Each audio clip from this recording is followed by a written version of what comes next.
بسم اللہ الرحمن الرحیم، میں ہوں حافظ سیف اللہ. آپ دیکھ رہے ہیں حافظ سیف یوٹیوب چینل.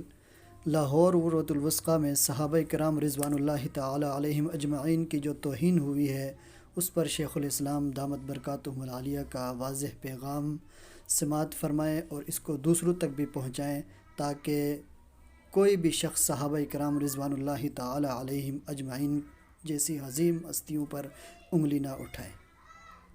قومی وحدت اسی قائم رہ سکتی ہے جبکہ یہ انبیاء کرام اور صحابہ کرام کی ناموس کی قیمت پر نہ ہو. ٹھیک.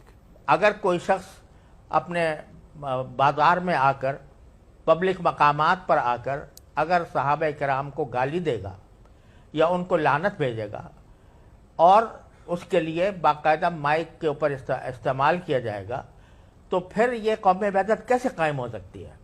دوسرے لوگوں کے مقدسات کا احترام اگر نہیں کرتا کوئی شخص اور اس کے اپنے دین کا حصہ اس نے بنا رکھا ہے کہ وہ دوسروں کو گالیاں دیا کرے، دوسروں کے لعنت بھیجا کرے، تو پھر یہ قومی وحدت کس طرح قائم ہو سکتی ہے؟ لہذا ہمیں اپنی صفوں کے اندر اس بات کا جائزہ لینا چاہیے کہ کون لوگ ہیں جو اس طرح کی حرکتیں کر کے مسلمانوں کے اندر اشتعال پیدا کرتے ہیں اور اشتعال کی بنیاد پر جھگڑے ہوتے ہیں.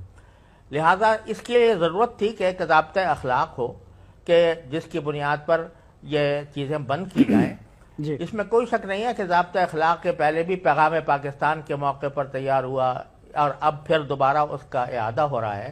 لیکن میں ایک بات سلیم صاحب یہ عرض کر دوں کہ کاغذ پر لکھے ہوئے ضابطۂ اخلاق کی عملی قیمت زیادہ نہیں ہوتی، اور اس کی وجہ یہ ہوتی ہے کہ اس کے خلاف ورزی کے اوپر کوئی کسی قسم کا ایکشن نہیں لیا جاتا.